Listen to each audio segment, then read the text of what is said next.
Hello बच्चों, मैं आपका गणित शिक्षक कमलेंद्र हूँ। आज हम लोग कक्षा 10 गणित के अध्याय 1 के अंतर्गत प्रश्नावली 1.4 की प्रश्न संख्या 2 को हल करने का प्रयास करेंगे। उसके अंतर्गत आप देख रहे हैं लिखा है कि प्रश्न 1 में दिए गए प्रश्न में उन परिमेय संख्याओं के दशमलव प्रसार को लिखिए जो शांत हैं। तो प्रश्न संख्या 2 हल करने से पूर्व हमें प्रश्न संख्या 1 को पहले हल करके देख लेना है और उसमें जितने भी भाग दिए गए हैं उनमें जो परिमेय संख्याएं दी गई हैं उन्हें हल करके यह देख लेना है कि वे उनके दशमलव प्रसार शांत हैं या नहीं हैं। और जिन भागों में दी गई संख्याओं के दशमलव प्रसार शांत होंगे उन्हीं भागों को या उन्हीं भागों में दी गई संख्याओं को हमें इस प्रश्न संख्या 2 में लेना है। तो इसमें हमें प्रश्न संख्या 1 में दी गई परिमेय संख्याओं में से उन संख्याओं को लेना है जिनके दशमलव प्रसार शांत हैं। और शांत का अर्थ आप जानते हैं, दशमलव प्रसार शांत तब हम कहते हैं जब दशमलव के बाद निश्चित संख्या में अंक होते हैं या परिमित संख्या में अंक होते हैं। अर्थात हम दशमलव के बाद जितने भी अंक होते हैं यदि हम उन्हें गिन सकते हों तो तब हम कहते हैं कि दिया गया दशमलव प्रसार शांत है। और इस प्रकार की जो परिमेय संख्याएं हैं उनके दशमलव प्रसार हमें ज्ञात करने हैं जो कि प्रश्न संख्या 1 में दी गई हैं। तो यदि हम प्रश्न संख्या 1 के पहले भाग को लें, क्योंकि हम पिछले वीडियो में हमने प्रश्न संख्या 1 में दिए गए कुछ भागों को हल करने का प्रयास करते हुए देखा है, उसी प्रश्न संख्या 1 से यहाँ पर संख्याएं ली गई हैं। पहले भाग में जो संख्या प्रश्न संख्या 1 में दी गई थी, जो परिमेय संख्या पहले भाग में थी, उसका दशमलव प्रसार शांत हमने ज्ञात किया था। आप पिछला वीडियो देख सकते हैं। तो इसीलिए यहाँ पर पहले भाग को लिया गया है। अब 13/3125 के दशमलव प्रसार को हमें ज्ञात करना है या लिखना है। तो इसके लिए 2 विधियां हैं। दोनों विधियों में जो पहली विधि है वो लंबी विभाजन प्रक्रिया वाली विधि है और उसे भाग करना आपको आता ही है। आप उसे करके देखेंगे तो आप कर ले जाएंगे। दूसरी जो विधि है वह मैं यहाँ पर उस विधि से मैं आपको दशमलव प्रसार ज्ञात करना सिखा रहा हूँ, जिसमें आपको लंबी विभाजन प्रक्रिया नहीं करनी है। यहाँ पर अगर आप लंबी विभाजन प्रक्रिया करेंगे तो 3125 से 13 में आपको भाग करना पड़ेगा और उसके बाद आप दशमलव प्रसार ज्ञात कर सकते हैं। और जो दूसरी विधि है उससे हम यहाँ पर ज्ञात कर रहे हैं दशमलव प्रसार को। तो देखिए कैसे करते हैं। 13/3125 है, उसके अभाज्य गुणनखंडन को हमने घात के रूप में यहाँ पर लिख लिया है। वह 5 की घात 5 के रूप में हमको यहाँ पर दिख रहा है। और इसका अभाज्य गुणनखंडन कैसे करते हैं यह हमने पिछले वीडियो में बताया है। प्रश्न संख्या 1 के हल में आप उसे देख सकते हैं। तो यहाँ पर हम 3125 के अभाज्य गुणनखंडन को 5 की घात 5 के रूप में लिख लेते हैं। तो 13/5 की घात 5 हो जाता है। इसके बाद हम इसके साथ 2 गुणनखंड भी लाते हैं और 2 गुणनखंड को भी हम 2 की घात 5 के रूप में लाएंगे। जितनी घात 5 की है यहाँ पर उतनी ही घात के रूप में हम 2 को भी अभाज्य गुणनखंड के रूप में यहाँ पर लिखेंगे, अर्थात गुणा में लिखेंगे। तो हम यहाँ पर लिख सकते हैं 5 की घात 5 गुणे 2 की घात 5। और तो हर में जब हम 2 की घात 5 से गुणा कर रहे हैं तो हमें अंश में भी 2 की घात 5 से गुणा करना पड़ेगा, जिससे संख्या हमारी 13/5 की घात 5 ही बनी रहे। मूल संख्या में हमारे कोई अंतर ना आए। इसलिए हम क्या करते हैं, हर में जिस संख्या अर्थात 2 की घात 5 से गुणा करते हैं, उसी संख्या से 2 की घात 5 से हम अंश में भी गुणा करते हैं। हर और अंश दोनों में 2 की घात 5 से गुणा करते हुए यहाँ पर दिखाया गया है। हम ऐसा क्यों करते हैं वो आप इस हल को जब देखेंगे तो स्वतः आपको समझ में आने लगेगा। तो यहाँ पर देखिए 5 भी 5 की घात 5 के रूप में है, 2 भी 5 घात के रूप में है, मतलब 5 की भी 5 घात है और 2 की भी 5 घात है। तो हम इसे घातांक के नियम से 5 गुणे 2 पूरे की घात 5 के रूप में लिख सकते हैं। और साथ ही साथ 13 गुणे 2 की घात 5 जो अंश में था, तो उसमें 2 की घात 5 को अगर हम थोड़ा सरल करेंगे तो उसका मान हमें 32 के रूप में प्राप्त होगा। तो 13 गुणे 32 हो जाएगा अंश में, और अंश में जब 13 गुणे 32 करेंगे तो 416 हमको प्राप्त होगा। आप करके देख सकते हैं। और इसके बाद 5 गुणे 2 जो यहाँ पर ब्रैकेट के अंदर था उसे गुणा करेंगे तो 10 प्राप्त होगा। और इस प्रकार 5 गुणे 2 पूरे की घात 5 हमें 10 की घात 5 के रूप में प्राप्त हो जाएगा। और 416 अंश में हम ऐसे ही लिखते हैं इसके आगे। और 10 की घात 5 को जब हम का मान जब ज्ञात करते हैं तो वह हमें 1 लाख के रूप में प्राप्त होता है। हम 10 को 5 बार लिखते हैं और बीच में गुणे का चिन्ह लगाते हैं, और फिर गुणा करने के फलस्वरूप जो गुणनफल हमें प्राप्त होता है वो 1 लाख प्राप्त होगा। 1 के बाद 5 शून्य यहाँ पर आप देख रहे हैं। अब यहीं पर थोड़ा सा भाग की क्रिया है जिसे हम बिना भाग किए भागफल ज्ञात कर लेते हैं। इसे आपको समझ लेना है। जब भाजक, यहाँ पर भाजक क्या है, 1 लाख है। आप देख रहे हैं 1 लाख कैसे में कौन कौन से अंक आ रहे हैं। सबसे पहले 1 आ रहा है, तो अगर किसी भाजक में सबसे पहले 1 आए अंक के रूप में और उसके शेष अंक जो दाईं ओर होते हैं वो शून्य हो, तो यहाँ पर आप देख रहे हैं सारे के सारे अंक शून्य हैं। तो इस प्रकार का जब भाजक होता है जिस संख्या की शुरुआत 1 से हो, 1 अंक से हो और उसके बाद के सारे अंक शून्य हो, तब भाग करना और गुणा करना दोनों ही प्रक्रियाएं जो होती हैं सरल हो जाती हैं। बिना भाग किए और बिना गुणा किए आप भागफल और गुणनफल ज्ञात कर सकते हैं। तो यहाँ पर हम वही करेंगे।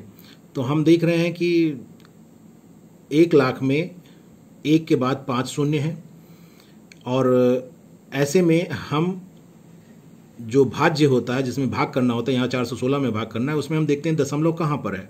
तो इसमें हमें दशमलव दिखाई नहीं दे रहा है। तो हमें दशमलव नहीं दिख रहा है। यह ठीक वैसे ही होता है जैसे हम कहें कि ईश्वर को किसी ने देखा है, ईश्वर कहीं आपको दिखाई पड़ा, तो सभी कहते नहीं ईश्वर नहीं दिखाई पड़ा। लेकिन यह वैसे ही यहाँ पर अगर हम 416 में दशमलव को देखें तो हमें दशमलव नहीं दिखाई देता है। लेकिन दशमलव इसमें है, कहाँ पर है दशमलव? जो दी गई संख्या है उसके दाईं ओर अंत में होता है, अर्थात 6 के बाद इधर दाईं ओर, 6 के बाद दाईं ओर दशमलव है यहाँ पर। ये आपको पता होना चाहिए। कोई भी संख्या हो उसके दाईं ओर, जो सबसे दाईं ओर जो अंक होगा उसके दाहिनी ओर दशमलव होता है। तो इसमें 416 में दाईं ओर 6 के बाद दशमलव है। अब भाजक में अर्थात 1 लाख में 1 के बाद 5 अंक हैं, यानी 5 शून्य हैं, और 5 शून्य हैं, इसीलिए हम दशमलव को जब भागफल हम ज्ञात करते हैं तो दशमलव को 5 अंक कुदाते हैं। अब किधर से किधर कुदाते हैं, यही मेन चीज़ है। यही आपको ध्यान रखना है कि दशमलव 6 के दाईं ओर है, अब उसे कुदाना है हमें बाईं ओर। तो दशमलव को बाईं ओर 5 अंक कुदाना है। तो हम जब पहला अंक कुदाएंगे तो 6 और 1 और 6 के बीच आ जाएगा एक बार, फिर दूसरी बार 1 और 4 के बीच पहुंचेगा, फिर तीसरी बार में 4 के पहले पहुंच जाएगा, और उसके बाद कोई अंक नहीं है। तो हम क्या करते हैं, 2 शून्य यहाँ पर बढ़ा लेते हैं। तो 2 शून्य बढ़ा लेंगे तब क्या होगा, चौथी बार कूद जाएगा, फिर उधर, फिर 5वीं बार कूदेगा। तो इस प्रकार जो हमें दशमलव 5 अंक कुदाने के बाद जो संख्या हमें प्राप्त होगी वह 0.00416 के रूप में प्राप्त होगी। यहाँ पर हमने क्या किया है, दशमलव 416 में जो 6 के दाईं ओर था उससे हमने 5 अंक कुदाया, क्योंकि भाजक 1 लाख में 1 के बाद 5 अंक थे, 5 शून्य थे। तो जो 5 शून्य हैं 1 के बाद, तो इसलिए हम 5 बार दशमलव को कुदाएंगे, दाईं ओर से बाईं ओर कुदाएंगे। तो दाईं ओर 6 के दाईं ओर है, अब दाईं ओर से बाईं ओर जब कुदाएंगे 5 अंक, तो 1 अंक, 2 अंक, 3 अंक और फिर 2 शून्य बढ़ा करके 4 अंक और 5 अंक, और इस प्रकार से जो हमें भागफल प्राप्त होगा वह 0.00416 के रूप में प्राप्त होगा। तो बिना भाग किए यह भागफल प्राप्त किया गया है। तो इस प्रकार से हम उन संख्याओं से जिसमें भाजक 1 और 0 से मिलकर के बना होता है, जिसमें संख्या की शुरुआत 1 से होती है, 1 अंक से होती है, और उसके बाद दाईं ओर केवल 0 अंक ही आते हैं। तो इस प्रकार के जब भाजक होते हैं तो भाग करने की क्रिया इसी प्रकार करते हैं जैसे कि मैंने अभी यहाँ पर आपको करके दिखाया है। तो हमने देख लिया 13/3125 0.00416 के रूप में हमको प्राप्त हो गया, और यही दशमलव प्रसार है इस दी हुई परिमेय संख्या का। तो इसे हमने यहाँ पर ज्ञात कर लिया। इसी प्रकार 17/8 जो कि दूसरे भाग में दी गई संख्या है, उसका भी दशमलव प्रसार हम ज्ञात कर सकते हैं। इसे 17/2 लिख सकते हैं। अब यहाँ पर 2 तो आया है, लेकिन 5 अभाज्य गुणनखंड नहीं आया है, तो हम 5 को भी 2 के साथ ही लिखेंगे। जितनी घात 2 की है उसी के साथ 5 की भी उतनी ही घात होनी चाहिए। तो 2 गुणे 5 हम यहाँ पर लिख लेते हैं, और यह ध्यान रखते हैं कि जब हर में 5 से हमने गुणा किया है तो अंश में भी 5 से गुणा करेंगे, और 5 का मान 125 होता है। इसीलिए हम 17 गुणे 125 अंश में लिख लेते हैं, और हर में 2 और 5 जो था, हम देख रहे हैं दोनों 2 और 5 दोनों पर 3 घात चढ़ी हुई है, और इसे हम घातांक के नियमों के आधार पर 2 गुणे 5 पूरे की घात 3 लिख सकते हैं। अब 17 यहाँ पर जो अंश में 17 गुणे 125 है, इसे अगर हम गुणा करते हैं तो 2125 अंश हमें प्राप्त होता है, और हर में 2 गुणे 5 10 होता है, तो 10 की घात 3 प्राप्त हो जाता है। इस प्रकार हम इसे लिख सकते हैं 2125/1000, क्योंकि 10 की घात 3 का मान 1000 होता है, यह आप जानते हैं। और यहाँ पर 10 को 3 बार लिखेंगे और बीच में गुणे का चिन्ह लगाएंगे, और इस प्रकार हमको 1000 मान प्राप्त हो जाएगा। अब यहाँ पर भी भाग हम वैसे ही करेंगे, क्योंकि भाजक यहाँ पर आप देख रहे हैं 1 और 0 से मिल करके बना हुआ है, और जिसकी भाजक की जो संख्या है, भाजक में जो संख्या है उसकी शुरुआत 1 अंक से हुई है, और उसके बाद केवल 0 आए हैं, और हम देख रहे हैं 1 के बाद 3 शून्य हैं। इसलिए हमें भागफल जब प्राप्त करना होगा तब भाज्य में जहाँ पर भी दशमलव होगा उसे हमें 3 अंक को दाना होगा, क्योंकि 3 शून्य है भाजक में 1 के बाद। इसलिए हम भाज्य में, यानी जिस संख्या में हम भाग कर रहे होंगे उसमें जहाँ पर भी दशमलव होगा वहाँ पर दशमलव 3 अंक दाईं ओर से बाईं ओर कूद जाएगा, दाईं ओर से बाईं ओर कूदेगा, यह ध्यान रखना है। तो यहाँ पर 2125 में भी हमें दशमलव नहीं दिखाई दे रहा है, इसलिए संख्या के अंत में दाईं ओर होगा, यानी संख्या के अंत में दाईं ओर कहाँ पर होगा, इस 5 के बाद दाईं ओर होगा। और इस प्रकार इसे जब 3 अंक हम कुदाएंगे, क्योंकि 3 शून्य है भाजक में 1 के बाद, इसलिए हम दशमलव को 3 अंक कुदाएंगे, बाईं ओर कुदाएंगे, ये ध्यान रखना है। तो 1 अंक कुदाएंगे तो यहाँ आएगा, फिर दूसरा अंक कुदाएंगे तो यहाँ, और तीसरा अंक कुदाएंगे तो इस 2 और 1 के बीच में पहुँच जाएगा दशमलव, और इस प्रकार 2.125 के रूप में हमें भागफल प्राप्त होगा, और यही दी गई संख्या 17/8 का दशमलव प्रसार होगा। तो इस प्रकार बिना भाग किए हमें 17/8 का दशमलव प्रसार 2.125 प्राप्त हो गया। अब जो तीसरा जो प्रश्न संख्या 1 में चौथा भाग है, उसमें जो परिमेय संख्या दी गई है वो 15/1600 है। इसका दशमलव प्रसार भी शांत है, इसलिए हम इसका दशमलव प्रसार भी यहाँ पर ज्ञात करेंगे। तो यहाँ पर देख रहे हैं कि कैसे ज्ञात किया गया है, ये देख लीजिए, यह महत्वपूर्ण है कि कैसे हम ज्ञात करेंगे। यहाँ पर 1600 के अभाज्य गुणनखंडन किया गया है, और उसके मान को लिखा गया। 1600 का अभाज्य गुणनखंडन आप पिछले वीडियो में देख सकते हैं, जहाँ पर प्रश्न संख्या 1 के हल को दिया गया है। तो 1600 का अभाज्य गुणनखंडन होता है 2 की घात 6 गुणे 5 की घात 2, और मैंने आपसे बताया था कि 2 और 5 दोनों ही अभाज्य गुणनखंड यहाँ पर आ रहे हैं। तो यहाँ पर हमें देखना है कि किसकी घात अधिक है। तो यहाँ पर 2 की घात अधिक है 6, इसीलिए हम 5 की भी घात को 5 की घात 2 को हम 5 की घात 6 के रूप में प्राप्त करना चाहेंगे, यानी उसको भी 5 की भी घात को हम 6 बनाएंगे, और 6 बनाने के लिए हमें 5 की घात 4 से गुणा करना पड़ेगा। यह आप आसानी से जान सकते हैं। तो यहाँ पर हमने हर में 5 की घात 6 लाने के लिए 5 की घात 4 से गुणा किया है। जब हर में 5 की घात 4 से गुणा किया है तो अंश में भी 5 की घात 4 से गुणा करना पड़ेगा। यह हम आपको पहले ही बता चुके हैं कि संख्या वो हमारी पूर्व वाली पहले वाली बनी रहे इसलिए। अब यहाँ पर देखिए 5 की घात 4 जो होता है वो 625 के बराबर होता है, इसलिए हम यहाँ पर अंश में 15 गुणे 625 लिख लेते हैं। और 5 की घात 2 और 5 की घात 4 को जब गुणा करते हैं घात के रूप में तो 5 की घात 6 हमको प्राप्त होता है। इस प्रकार हर में हमें 2 की घात 6 गुणे 5 की घात 6 प्राप्त हो जाता है। अब हम क्या करते हैं, 15 गुणे 625 जब करते हैं तो हमें 9375 प्राप्त होता है। और हर में जो 2 की घात 6 और 5 की घात 6 था, हम देख रहे थे 2 और 5 दोनों की घात 6 है, उसे घातांक के नियम के आधार पर हम 2 गुणे 5 और पूरे की घात 6 लिख सकते हैं। हमने उसी रूप में लिख दिया है। अब इसके बाद 2 की गुणे 5 को हम 10 लिख सकते हैं, इसलिए हमें 2 गुणे 5 पूरे की घात 6 को हमने 10 की घात 6 के रूप में लिख लिया है। अंश हमारा 9375 ही बना हुआ है।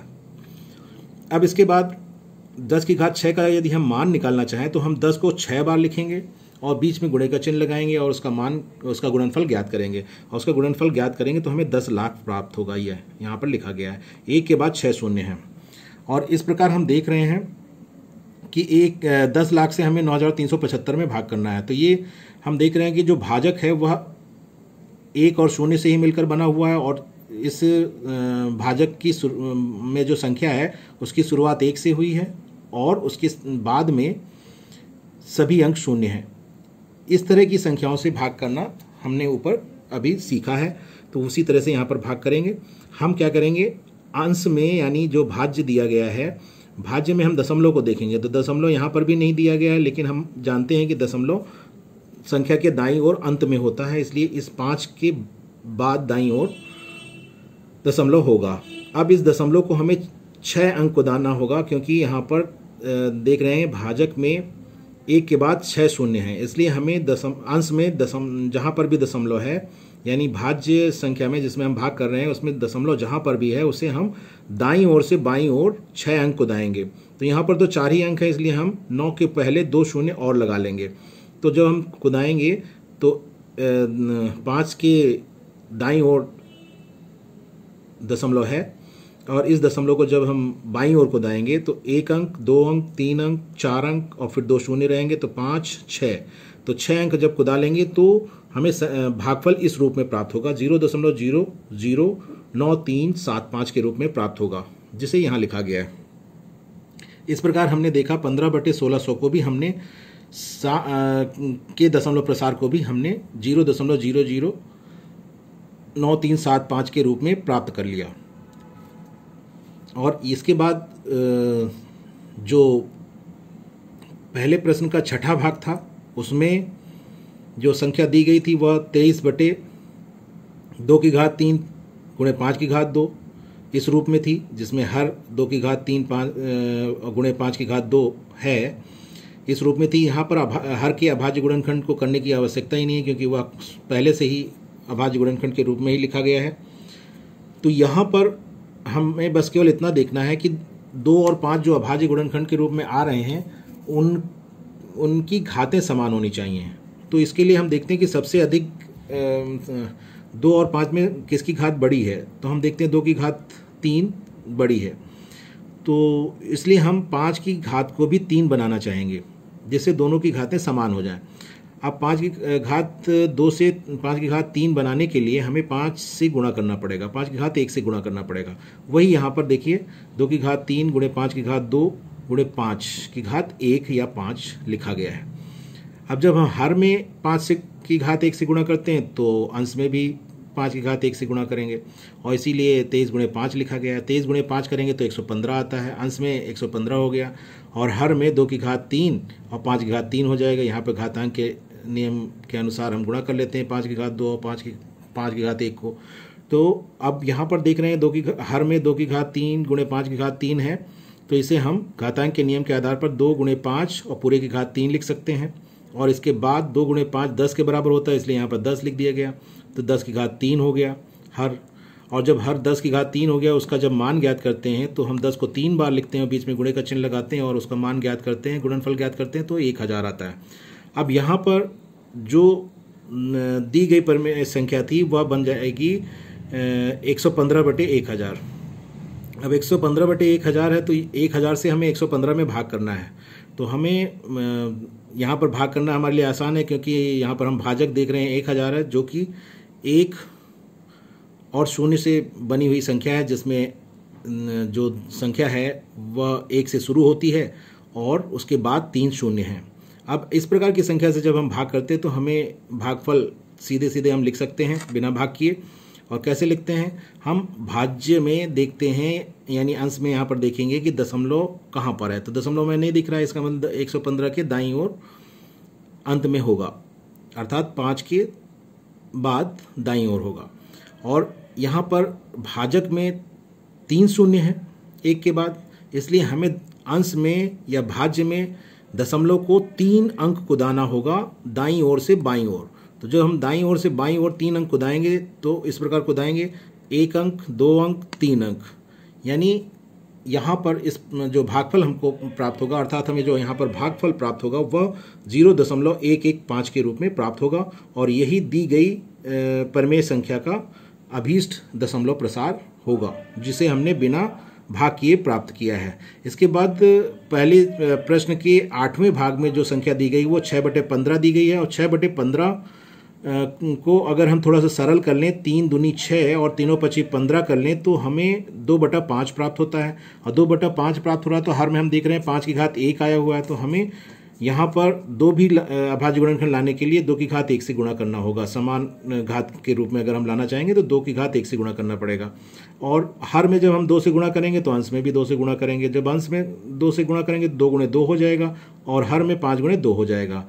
और इस प्रकार जब 5 गुणे 2 हर में हम करेंगे तो हमें 10 हर में प्राप्त होगा, और अंश में 2 गुणे 2 करेंगे तो 4 प्राप्त होगा। तो इस प्रकार दी गई जो परिमेय संख्या 6/15 है वह हमें 4/10 के रूप में प्राप्त हो जाएगी। अब 10 से 4 में भाग करना आसान है, क्योंकि जो भाजक है वह 1 और 0 से मिल करके बना हुआ है, और भाजक जो है में जो संख्या है वह 1 से शुरू हुई है और अंत में 0 है, तो उसके बाद 0 है। तो इस प्रकार की जब संख्या होती है तो उसे भाग कर किए बिना हम सीधे शेषफल भागफल लिख सकते हैं, सीधे भागफल लिख सकते हैं। अब भागफल हमें अगर लिखना है तो हम क्या करेंगे, हम भाज्य में देखेंगे दशमलव कहाँ पर है। तो 4 लिखा हुआ है भाज्य में, यानी जिस अंश में, तो वहाँ पर दशमलव दाईं ओर अंत में होगा। और भाजक में 1 ही शून्य है 1 के बाद, इसलिए हमें भाज्य में अर्थात अंश में जो संख्या दी गई है उसमें दशमलव को 1 ही अंक दाईं ओर से बाईं ओर कुदाना होगा। और जब 1 ही अंक कुदाएंगे तो 4 के पहले दशमलव आ जाएगा, और इस प्रकार भागफल हमें 0.4 के रूप में प्राप्त हो जाएगा। तो यहाँ पर भी हमने बिना भाग किए 6/15 के दशमलव प्रसार को 0.4 के रूप में प्राप्त कर लिया। इसके बाद एक और भाग है जिसका दशमलव प्रसार शांत है। प्रश्न संख्या 1 में जो परिमेय संख्या दी गई थी उसका दशमलव प्रसार शांत है। इसके दशमलव प्रसार को भी हम ज्ञात करना यहाँ पर सीखेंगे। तो 35/50 में हम अभाज्य गुणनखंड के रूप में ना करें तो भी हम उसे लिख सकते हैं, क्योंकि हमारा प्रयास यह रहता है कि किसी तरह से हर में हम ऐसी संख्या प्राप्त कर लें जिसमें 1 और 0 ही केवल हों, और संख्या के शुरू में 1 आए और उसके बाद जो अंक आए वो 0 ही हों। तो हम जानते हैं जो यहाँ पर हर में 50 है, उसे यदि हम 2 से गुणा कर दें तो हमें 100 प्राप्त हो जाएगा, और जब 100 प्राप्त हो जाएगा तो हमारे लिए भाग करना आसान हो जाएगा, क्योंकि 100 1 और 0 से ही मिलकर के बना होता है, और उस 100 जब लिखते हैं तो वह 1 से ही शुरू होता है और उसके बाद 0 ही अंक आते हैं और कोई अशून्य अंक नहीं आता है। तो इस प्रकार हम यहाँ पर देख रहे हैं कि 35/50 में हम क्या करते हैं, 2 से गुणा करते हैं अंश और हर दोनों में, और ऐसा करने पर हमें हर 100 के रूप में प्राप्त हो जाता है और अंश हमें 70 के रूप में प्राप्त होता है। और इस प्रकार हम देखते हैं कि दी गई भिन्न 35/50, 70/100 में बदल जाती है। अब 100 से 70 में भाग करना हमारे लिए आसान होता है, क्योंकि भाजक 1 और 0 से ही मिलकर के बना हुआ है, और पहला भाजक का पहला अंक 1 है और शेष अंक 0 है। और ऐसे में हम देखते हैं कि भाज्य जो है, जो अंश में संख्या है, उसमें दशमलव कहाँ पर है। तो हम इसमें देखते हैं कि दशमलव हमको नहीं दिखाई दे रहा है। इसका अर्थ यह हुआ कि दशमलव दाईं ओर अंत में होगा। जैसे हमने अभी इससे पहले आपको बताया था कि ईश्वर हमें दिखाई नहीं देते हैं, लेकिन उनका अस्तित्व अवश्य होता है। बहुत सी घटनाएं हमारे जीवन में ऐसी घटती हैं जब हमें यह एहसास होता है कि ईश्वर का अस्तित्व है, या कोई असीम शक्ति ऐसी है जिसके कारण जो संसार है उसमें घटनाएं घटित हो रही हैं, या हमारे आसपास भी हम और हमारे जीवन में भी घटनाएं बहुत सी ऐसी घटती हैं। तब हमें आभास होता है कि कहीं ना कहीं कोई असीम शक्ति है, और उसे ही हम ईश्वर कहते हैं। ठीक वैसे ही यहाँ पर 70 में हमें दशमलव नहीं दिख रहा है, परंतु यहाँ पर दशमलव दाईं ओर अंत में है, यह आप जान सकते हैं। तो यहाँ पर देख रहे हैं कि भाजक में 1 के बाद 2 ही 0 हैं, इसलिए हम दशमलव को 2 अंक दाईं ओर से बाईं ओर कुदाएंगे। तो 2 अंक जब कुदाएंगे तो आप जानते हैं 70 के बाद दाईं ओर दशमलव है, तो उसे जब 2 अंक कुदाएंगे तो 1 अंक यहाँ कुदाएंगे तो यहाँ दशमलव पहुँचेगा 7 और 0 के बीच में, और फिर 1 अंक और कूदेगा, यानी दूसरा अंक जब 2 अंक जब कूदेगा तो 7 से पहले पहुंच जाएगा, और इस प्रकार हमें भागफल 0.70 के रूप में प्राप्त हो जाएगा। तो इस प्रकार हमने देखा कि बिना भाग किए 35/50 का भी दशमलव प्रसार हमने ज्ञात कर लिया। आप ज्ञात करना चाहें तो भाग करके भी ज्ञात कर सकते हैं। जो भी विधि आपको आसान लगे, सरल लगे, उस विधि से आप दशमलव प्रसार ज्ञात कर सकते हैं। यहाँ पर मैंने भाग किए बिना दशमलव प्रसार ज्ञात करना सिखाया है।